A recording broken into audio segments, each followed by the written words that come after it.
Oh, thank you. It's a real pleasure. It genuinely is. When you know, put anything out into the world, I can remember seeing your tweet, and I just went, "How is my book in Australia? You mean other people are reading this?" Like it's the most surreal, wonderful feeling, and so it genuinely is a genuinely is a genuine privilege to be able to share some further insights with you all today, and I'm really looking forward to to receiving your questions as well, of which I'm going to make sure there's plenty of time for that.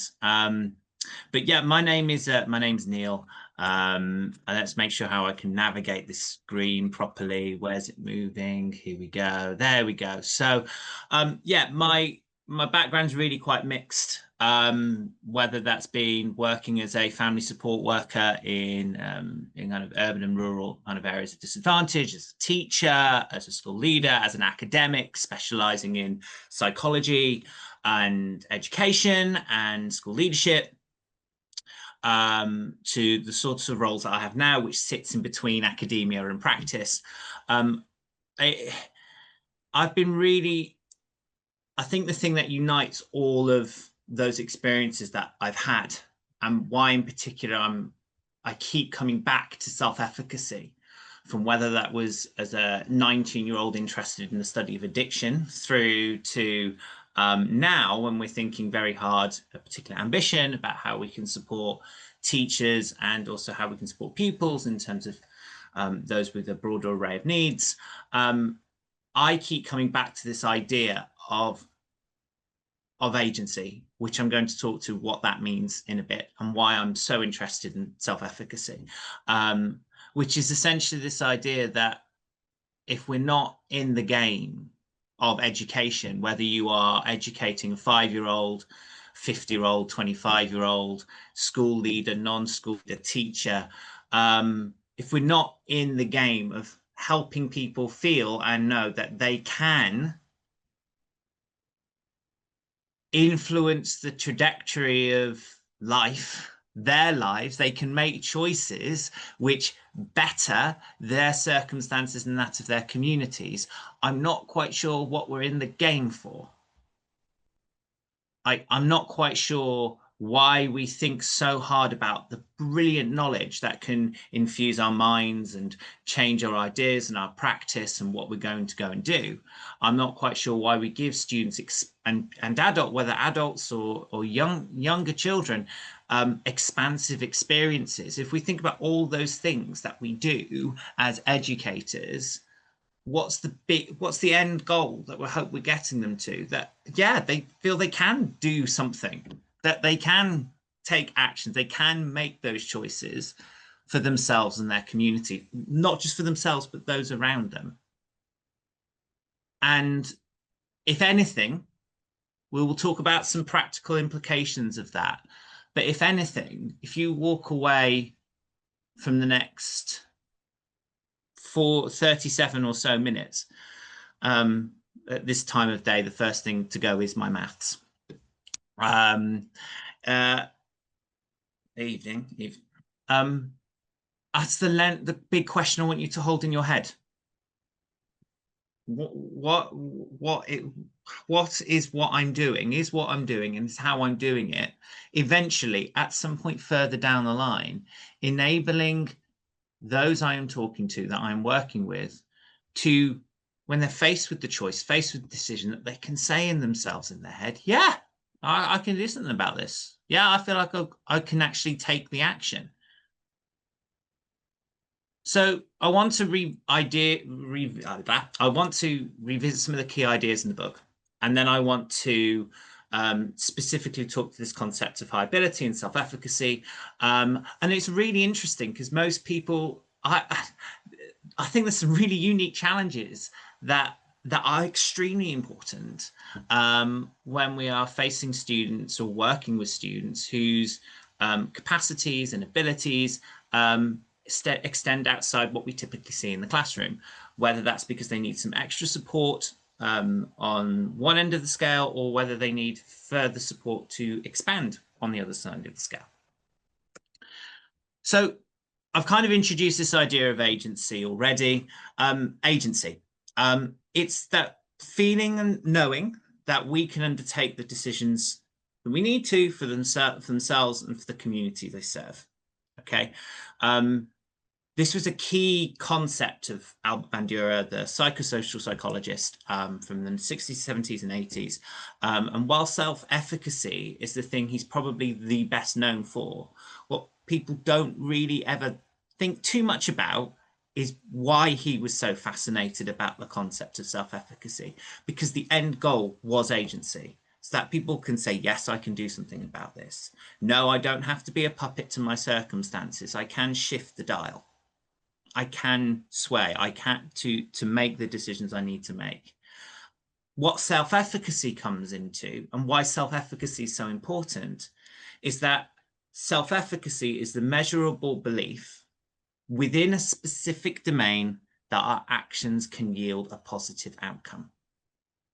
Okay, so there's, yep, I feel and know I can make the decision, but what will influence me being able to make that decision? Well, a belief that if I do something, it will likely yield the positive expected outcome. It will do something positive. I want to unpack that definition a bit more because there's some specific rules attached to it that are really important. Okay, I'm not actually going to do these in this order. I'm going to blame sleep deprivation, also because I just want to talk about domain specificity first. So there are key principles around this idea of self-efficacy. The first one, as I've just referred to, is this idea of domain specificity. What that means is that our belief of whether our actions will yield a positive outcome depends on the domain or the context that we are being asked to act within. Okay. Classic example for you. I used to be a science teacher. I think if you, and particularly in biology, if someone put a whiteboard pen in my hand and said, right, do you feel you could go and teach a lesson on cell structure to key stage 11-year-olds? I'd think about it and go, yeah, I think actually in that scenario, my actions will yield a positive outcome. I'm an experienced teacher. I've done it successfully before. I've received great feedback on my teaching. Yeah, I think that's going to be likely to be positive. If you were to then go, okay, here's a wrench. Neil, the car outside needs its brakes replacing. Could you go have a go? I'm probably going to look at that situation, evaluate it and go, I'm not confident my actions are going to yield a positive outcome. In fact, it's probably going to do more harm than good. Two things here. One, they're separate. They're separate domains and skills, and therefore I will evaluate them differently. Two, just because I have efficacy in my ability to teach will not transfer over to my ability to fix a car. Yet the amount of times we expect it to, we give students opportunities in one area in the hope that it will make them feel more confident to act in another. There's no reason for it to. Okay, we'll come back to those details in a little bit, but it's just to point out that self-efficacy is domain specific. It links to a specific area or domain, and they don't necessarily bleed into the other. We've talked about agency already. The key goal of self-efficacy is ultimately to raise students' sense of agency. And the two ideas are more about the mechanisms. Okay. This idea of reciprocal determinism. It's a really beautiful term, and it's one that I hope that you can walk away with and feel you can use with efficacy by the end of this next 30 seconds. The key principle of Albert Bandura's work was that we are neither puppets to our environment and neither we masters of entirely of our own destiny. Our brain, the expression of our brain, is determined by the interaction of ourselves with the environment. What that means is that we are being shaped by our environment, and we are continually shaping our environment in some form of infinity loop. And that's really powerful, because sometimes we can slip into this idea of people being confident or not confident, as if it's some born trait. Albert Bandura sits there and go, no, there will be some contexts and circumstances where we will feel more efficacious even within a specific domain. And you swap those contextual situations, and we won't feel so efficacious in that specific domain. So it doesn't just sit within the individual as some born innate trait. Whether or not we experience agency, efficacy, is not just due to the individual, but to the environment in which they reside. Now, to me, there is nothing better to say to a teacher, because that gives us power, because we are the environment. The things we do, the things we say, the way we interact. We can shape how efficacious pupils feel, and therefore their likeliness to act. And so we learn from watching others. We can learn from the modeling that we get from our classroom. The sensation of, well, if they can do it, so can I, is a powerful experience for pupils and raising their efficacy. So it's something that, we take for granted now, this idea that we learn from watching others. But in the 70s, when Albert Bandura was coming up with this work, it was not taken for granted whatsoever. It was a relatively new idea, this idea that, yeah, we're watching other people for cues, for ideas, but also we're watching other people and going, well, I think, am I quite similar to them? Yeah, I think I can see myself in them. All right, well, if they can do it, so can I. So these are just some of the key principles of self-efficacy that I wanted to make sure we've covered before going into detail. That one, we are born of a continual interaction between ourselves and the environment. And that's where self-efficacy resides. Two, we genuinely learning from others, not just technical instruction, but also the validity in which people are doing these actions, and we can go, yeah, I can do that. If they can do it, so can I. The end goal being that we feel that our actions will yield a positive outcome, so that we can then subsequently experience agency. And then critically, that these are linked to specific contexts. And just because we feel efficacious in one area doesn't mean we'll experience efficacy in another. Why does it matter? Why would you act if you did not believe your actions are going to yield a positive outcome? I mean, it's quite interesting, really. If the amount of times we assume that would be rational, like it's totally irrational. Even it's totally rational for someone to not do anything about it if they do not feel their actions are going to yield a positive outcome. Now, that becomes a problem in learning, because without efficacy, we're unlikely to act. And if we don't act, we're less likely to take the risks that the everyday learning environment demands of us. We're less likely to receive that meaningful feedback. Even if we do act, we don't give our full selves to it. We don't really try. We just go through the motions. The feedback's not meaningful because it doesn't reflect the effort. It doesn't reflect our best attempt. And so even if it does go well, the affirmation won't really mean that much. And if it doesn't, again, it's not reflective of the individual. So it doesn't support them to act again in the future. Ultimately, learning is a contact sport. We need our learners to act. And so if we think about self-efficacy, that becomes pretty important, because we need our students to act in circumstances, particularly when actually there's a slight doubt of self-efficacy. Now, if we're thinking about the first of all, like, okay, because let's think about high ability, right? So, I mean, if high ability removed all psychological barriers, we just wouldn't be talking today, would we? Like, we know that there's some unique constraints and factors and opportunities and barriers that students face when they have they're experiencing particularly higher ability in particular areas or domains. But just because you have higher, you find yourself in a particular area of strength, that doesn't necessarily mean you'll have high efficacy. How many times have people in this room, when they've been told they're bright or they're doing something really well, kind of gone, oh, I'm not quite sure. I'm not sure.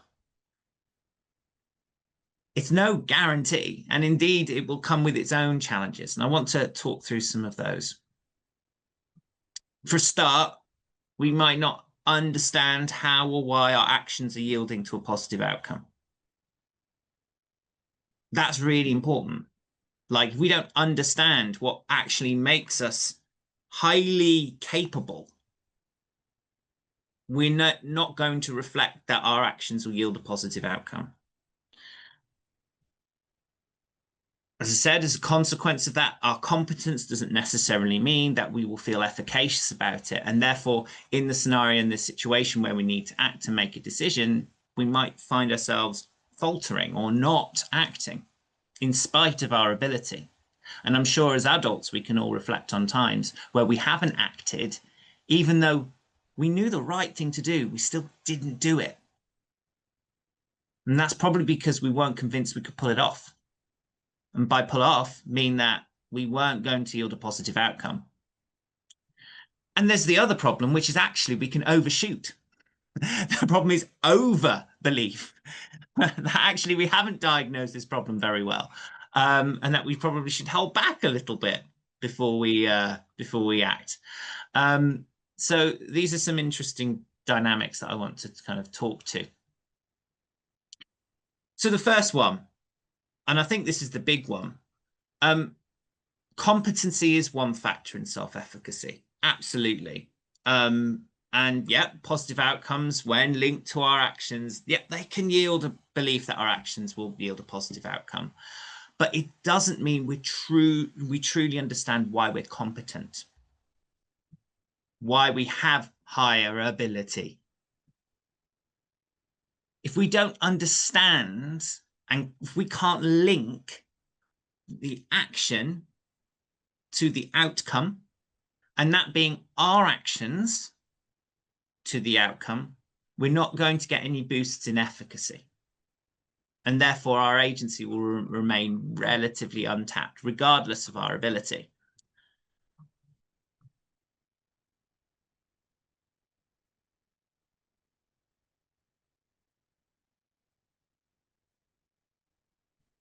I'm sorry, I'm just having a little bit of a screen delay. Okay, right, that's back. So if we don't, as I said, it comes back to this idea of this is just a couple of quotes that students have said to me in the past, or adult learners have said to me in the past. It's just because I'm smart. Or why are you doing so well at the moment? Oh, it's because I'm smart. Okay, but that doesn't necessarily mean you know what smart is, i.e. what those actions are that are leading to the outcomes. If you don't know what those actions are, you're less likely to repeat them. And you maybe never had to think hard about it. Like if you just constantly have found things easy and going through the motions, maybe you've never really had the space to think about action outcome. For positive outcomes to have an effect on self-efficacy, we need to be able to link actions to the outcome. If we can't do that, we won't be able to have a self-efficacy gain, regardless of the ability that sits underneath it. And ultimately, that becomes important because most of our students have not done the real thing yet. That might be a terminal exam. That might be an application to a higher education institution. But most of their schooling is about practice, and they know it. It's not the real thing. The real thing comes toward the end. And so there's always that kind of delayed effect we need to be thinking about, right? In the moment, will they enact? Will they go, yes, I can, my actions will yield a positive outcome, and therefore I will act. So what to do? How can we help students link their competency to their actions, which is the boost that students need in order to get to a higher place of self-efficacy? So it's no different to working with any child who experiences low efficacy in some ways, in that we need to link their actions to outcomes. We need to support with modeling so that they get the idea that the teacher, that they're looking at examples and going, yeah, if they can do that, so can I. And also that feeling of kind of how they feel around whether they're feeling particularly low efficacy at that moment or high is actually legitimate. It isn't just them being nervous, that actually there's something deeper to it, that they don't understand how their abilities will yield to a positive outcome.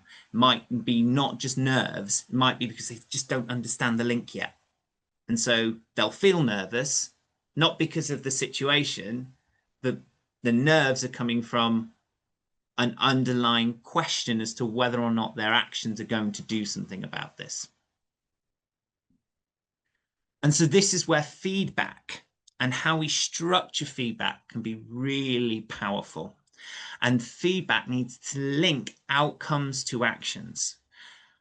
Just because you get 19 out of 20 or an A does not mean that you subsequently look at that and go, that's because I did something about it. You might look at that and go, that was luck, that was happenstance, it was a really great teacher. None of those attributions to the outcome will yield an efficacy boost.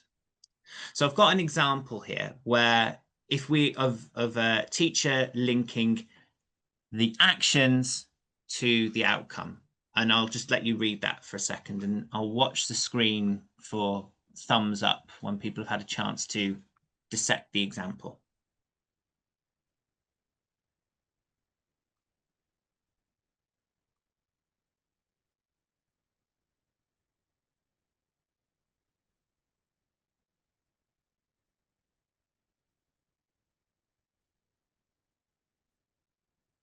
Thank you. And I know this isn't revolutionary. That's the point. It's tweaks.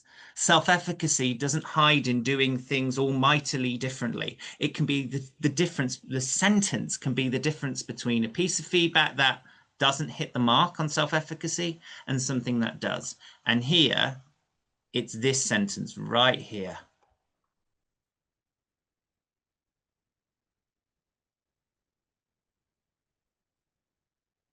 It's identified the specific action the student took. That wasn't just, you worked hard on this. It was the specific actions they took which enabled them to be successful. Ooh, I've used annotations and it's now messed up how I'm clicking through the screen. There we go. Oh, and it's still on the screen. Great. So let's see if we can clear it. There we go. Fabulous. Here's another example. Okay, so when the student has not managed to secure an outcome.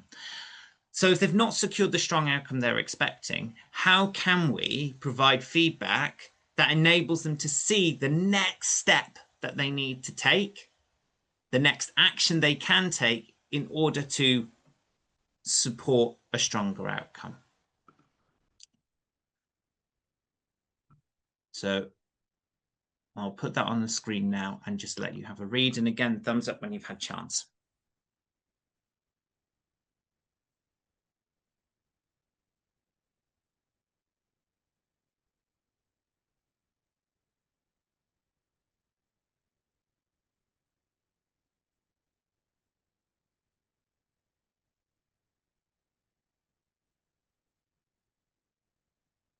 Thank you. Let's wait for a few more thumbs up.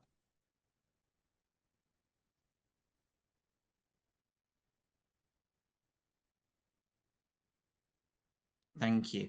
Again, I know this isn't revolutionary, but how often do we think about feedback as the opportunity, not just for telling them what they did and cannot do, but actually being the opportunity to go, these are the actions that are leading to these outcomes, or these are the actions you need to take to get to an outcome. I can see there's a hand up. Melissa. Sorry, that was an accident. Oh, that's absolutely fine. Okay, no worries. Absolutely fine.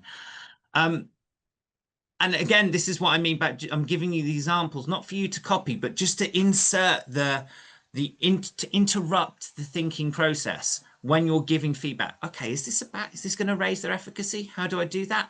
Action to outcome, action to outcome, action to outcome. The more specific you can be, the better, because it interrupts the student thinking it was luck, it was happenstance, it was because I had a great teacher, it's because I'm smart. That's not efficacy, because it's not linking the specific action to outcome. It's saying, oh, it's another form of luck, something outside of their control. Okay.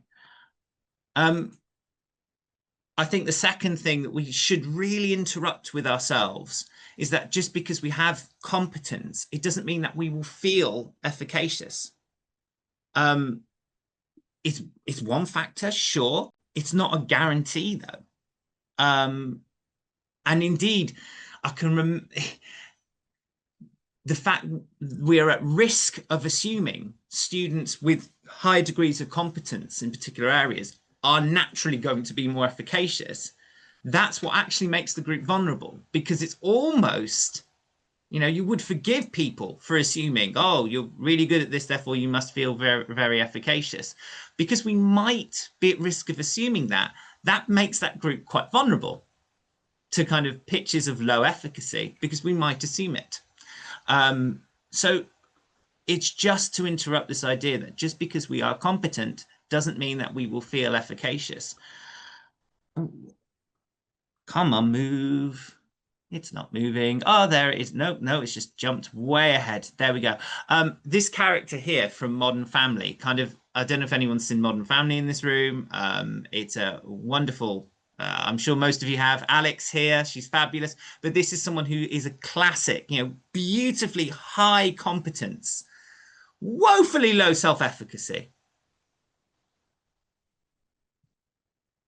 Okay. We are psychosocial. Our environment and our influences around us affect our understanding of good performance. And that 1% difference, when you're achieving at 95%, 1% looks a lot bigger from 95% when compared to 50%. So we might really judge ourselves and see ourselves as unable, we can't make good decisions, we're not capable, even if we're getting 95%, because we've missed out on that 1%. Compared to someone sitting at 50% who's looking at 1% and maybe not focusing on that so much. So we're more likely to hyper-focus on the small things and assess our capacity against those things. The small things we're not doing, some might call it perfectionism. But depending on where we are on our ability, will determine where we judge our efficacy. And so this is not a trait, it's not a guarantee, and I'm just kind of showing a picture of Alex up here to point out that it's an incredibly common feeling for people to not feel efficacious, almost not regardless of their ability, but just because we have high competence doesn't mean we feel it. And so goals matter. Albert Bandura was obsessed on goals and steps. Again, this is something I'm sure we all know to do, but do we do so intentionally with the mind of not just being about their motivation and feeling they can tick something off, but what goals do is enable us and the subsequent steps to go, okay, have I achieved it? Yes, I have achieved that positive outcome. And that was my actions. The step was my action. I achieved it. Oh, I can do that. Okay, so when I take action, it does yield a positive outcome. And goals are what enable us to consistently assess our actions against outcomes. And so setting a long-term goal that's specific and objectively measurable, broken down into steps, can be really helpful. So here's an example where we might complete a statistical test. Okay, that's a big, scary goal. So to do that, we clearly can't click the button properly. We need to identify the test regularly. We need to check the data against the underlying assumptions of the test, and we need to apply the correct procedure and formula. Now, if I just set the goal, complete a statistical test, a student might look at that and go, well, I actually know much about that, so therefore I can't act because I don't think I'm going to have a positive outcome here.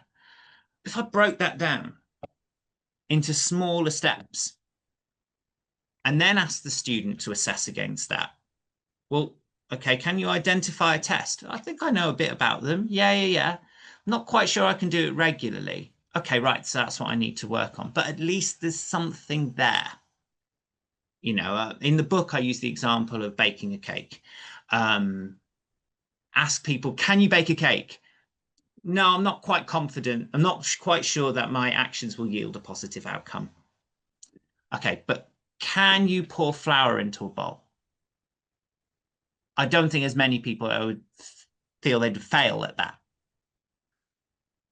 Can you put eggs into a cup? Okay, yeah, okay. Can you mix the flour and the eggs together? You know, so we're breaking it into those small steps so people can look at that and go, yeah, I'm more likely to be able to achieve that. Fine. It's the baking a cake. It's just, we've broken it down into steps they can accept and are more likely to go, yeah, I can have a go at that. Self-efficacy is only one part of agency. This is really important to point out. You know, like if we're trying to build students into agency, self-efficacy is one key part of the coin, but there are other things that matter just as much. Are they getting experiences which enable them to experience agency? Okay, now, often we talk about extracurricular activities. Why are they important? Or activities and responsibilities in specific lessons? Because it gives them mastery experiences, the opportunities to practice making decisions and seeing the consequence of them. Responding to feedback on work is a mastery experience. It enables them to make a decision and to see a consequence. And the quicker they can see that consequence, the better. When we talk about the decisions they've taken and why, this is really important too. Role modeling is absolutely critical for agency. It does support efficacy, but also supports agency in itself. How often do we sit and explain the decisions that we've taken? This is why people talk about, you know, the importance of exposing children to those that have made careers for themselves, particularly in low economic communities. Like, it's really important that they can see the decision making. I did this at this point, and this is why I did this, and this is why I did that. Because then the more we expose them to that, the more we are giving children the opportunity to see, oh, I think I can have a go at that. Oh, it wasn't because they were just born magical, that they made some decisions. Okay, so if I make some of those decisions, I could make some of those decisions. And so experiences, whether that's talking to individuals who've gone and been successful and can roadmap back to the actions they've undertaken, but also those opportunities to experience mastery in different domains, in a wide range of different domains, are going to be really important in building up a student's overarching experience of agency. To quickly note toward the end, what happens if self-efficacy is too high, which can happen in particular group of students, where actually our belief in our capacity to yield a positive outcome by our actions is actually too high. We've overshot. Now, this can happen, and it's dangerous, because if that's the case, they might not do the work. They might actually stop. This might come about as a result of having consistent success and becoming reliant on natural capacity rather than the structure or doing the work, and that they can't link actions to outcome. So we need to be able to challenge that. Actually, it's really important that it isn't just about building students up to have, if we can have efficacy that doesn't match to our competence in one way, i.e. high competence, low efficacy, it can also work the other way, where actually we've got really high efficacy, not so much competence, and what we need them to do is hold off acting for a while, like actually just taking a step to think harder before they act. And that is okay to challenge. Expose the path that they've taken, why they perhaps need to just slow it down a little bit, why goals really matter, so that you can actually highlight to students where they are toward the big goal and the steps that they're currently taking, so they don't move from step 1 to step 8, that they still follow the process, so that they learn actually what it takes to be successful and to achieve a strong outcome. The discipline toward the steps really matters. I've rushed through some ideas, in part because I don't want you to just take and transplant ideas into your classroom, because essentially with all of these examples, I'm just trying to showcase what a lens of self-efficacy, the glasses that you're wearing around self-efficacy, can do. It can lead you to add the sentence to the feedback that really tightly links actions to outcome. It might make you challenge your assumptions as to the students in your room, just going, do they know why they're good? Do they actually believe they are? How do I get them there? Have I made that progress in terms of the goals and the steps they need to take frighteningly clear to them? Because they're still going to need that. Okay, there's a student here who really is maybe not quite ready to act, even though they're desperate to. How do I slow them down so that actually they don't get a crash of self-efficacy, but more of a realignment? It's about a lens for us to review our practice and tweak small changes, which takes something from, being a solid piece of feedback to a piece of feedback that enables efficacy, that kind of takes it to the next level. And there's some ideas around that in the book as well. So essentially what I've tried to introduce you to is a lens, a set of lenses that you can wear, which make tweaks to the things you do in every day, whether that's student interactions, feedback, etc. So I think that's 3:26. So I think we've got some time for some questions. I think. Hello? Oh, hello. Sorry, Neil. Can we just That's please give Neil a big round of applause for that? Thank you. Not at all. And I can't what we see will, everyone. well, I suppose it's up to you, Neil. Do you want a couple of, maybe, should we throw out a couple of questions and then we'll give you a little bit of break before we start the panel. So has anyone got Yes, a please. question for Neil? Is there anyone in the room? I noticed your background is addiction, and I would add to that because of a recent study that links addiction to suicide. And both of these, I'd like to hear your thoughts on the idea that addiction and suicide are both examples of self-efficacy. Oh, if that's all right, I probably won't go there. Like my background in, like, I was an area I studied when I was 19 as part of my undergraduate degree. But it was just one example of the kind of the application of self-efficacy that I've used. The vast majority of my experiences in education. I think it's clearly a very fascinating area, but one which I'm probably not the most qualified to talk to. If that's okay. Thank you for the question, but I'm probably not going to go to that space if that's all right. Thank you, Neil. Anyone at home got a question? Rachel?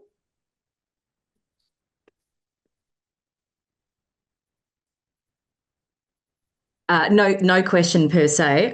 Just processing a lot of what I've just taken on board there, and the cogs are whirring in my brain. So I just want to say thank you as well on behalf of some of us in the office who are from the Department of Education. We've taken a lot of this on board, got a lot of internal discussion and chat going on, and looking forward to diving into the book as well. So thank you. Thanks, Rachel.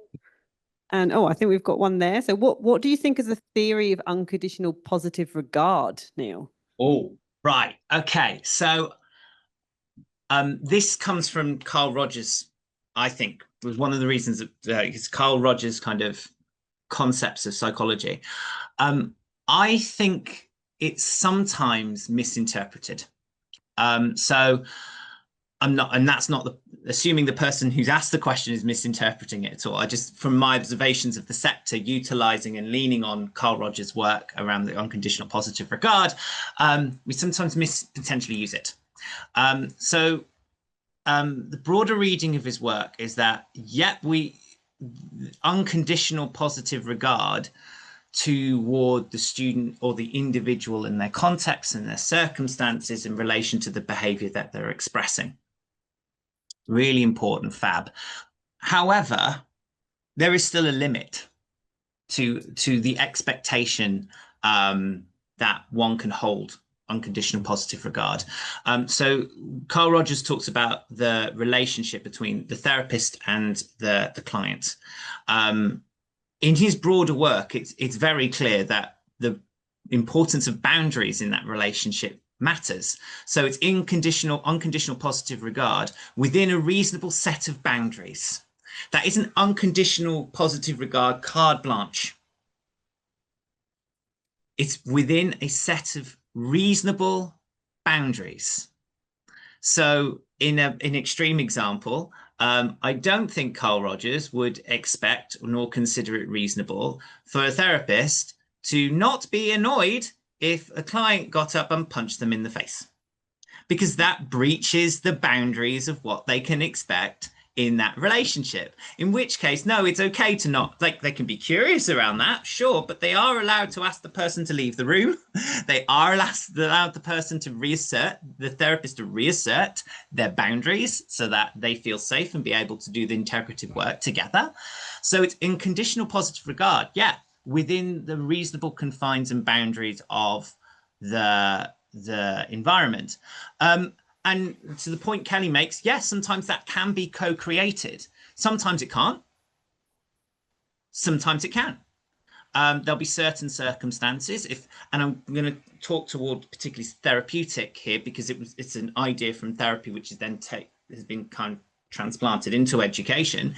There will be times where the therapist needs to be the one to assert the boundaries because the client is not necessarily in a place to do that for them. Other times it'll be co-created. Sometimes and we transplant that back over to classrooms, it can be exactly the same. There'll be some classrooms where sometimes the teacher needs to take hold of the room and keep a very tight set of boundaries whilst they're establishing authority. And there'll be other times where actually that could be a bit more limiting, and that co-constructive environment, co-created environment can be more beneficial. And so I think in both examples, it speaks to the point of being able to assess the context really well.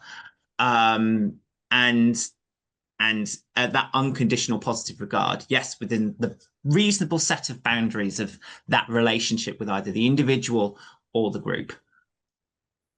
But I do think I do think that sometimes that's used for the expectation for the teacher or therapist to just be all calm, zen. Oh, that's fine, that's okay. Actually, no, they can be annoyed when those boundaries are breached. Thank you very much, Neil. Can we please give Neil another round of applause?